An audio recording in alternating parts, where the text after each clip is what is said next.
Yahobu, Bapak Ibu Pendeta, Sinenge, Majelis dan warga Gereja Amin, ini adalah channel YouTube Sinode Gereja Amin.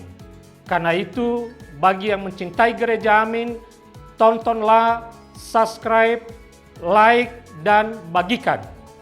Gereja Amin yang tangguh, mandiri, dan peduli. Tuhan Yesus memberkati.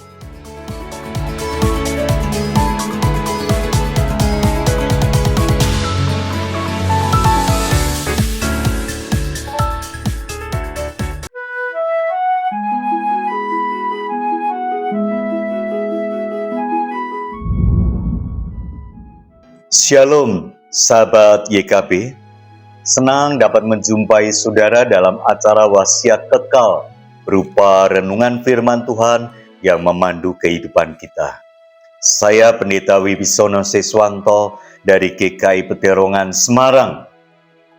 Renungan kita hari ini berjudul Belas Kasihan Allah untuk semua orang, didasarkan pada Roma 11 ayat 25 hingga ayat yang ke-32.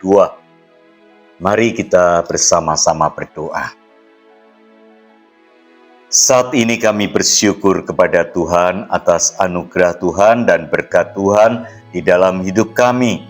Hari ini kami hendak membaca firman Tuhan serta merenungkan. Mari Tuhan hadir dan sapa kami secara pribadi. Di dalam nama Tuhan Yesus Kristus kami berdoa. Amin. Yang akan menjadi pusat permenungan kita adalah Roma 11 ayat yang ke-32.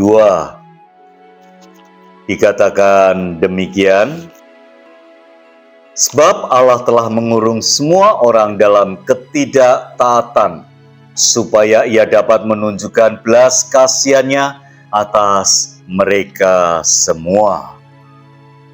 Ada yang istimewa dicatat di dalam sejarah pada Natal tahun 1914.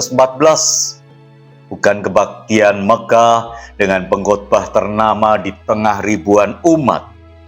Tahun itu dunia mengalami Perang Dunia Pertama.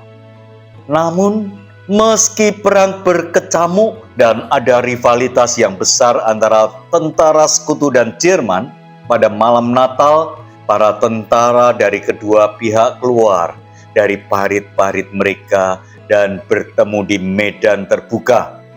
Mereka bertukar hadiah, berbicara, dan bahkan bermain bola bersama. Ternyata selalu ada momen saat manusia menemukan kesamaan dan belas kasih terhadap musuh mereka dan menciptakan kesempatan untuk perdamaian dan persahabatan. Walaupun ada banyak orang Yahudi tidak mau percaya kepada Tuhan Yesus sebagai Mesias, tetapi Rasul Paulus mengingatkan supaya orang Yahudi tidak dibenci, sebab kasih Allah adalah untuk semua orang. Allah tidak pernah membatalkan janji pemulihan kasih-Nya. Justru ketidaktaatan dari orang Yahudi harus menjadi pelajaran supaya sikap keras hati mereka itu tidak diikuti. Allah memberi kesempatan yang sama bagi semua orang untuk menerima perubahan karena belas kasihan-Nya.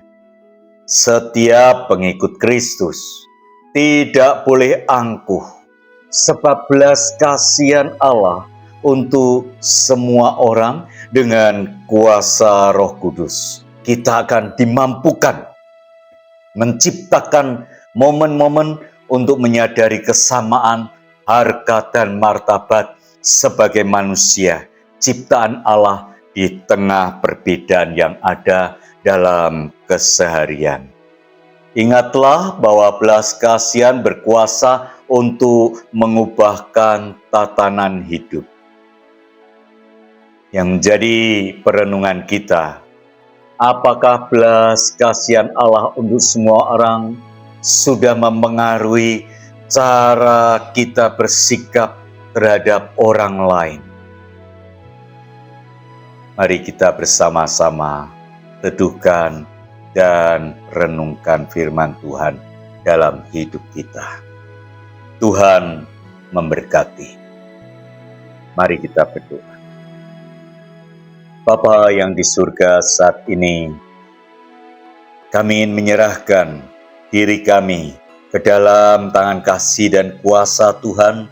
Biarlah Roh Kudus boleh menguasai hati dan pikiran kami, agar di dalam hidup kami belas kasih Allah selalu menjiwai, mempengaruhi kehidupan kami, secara khusus pada hari ini.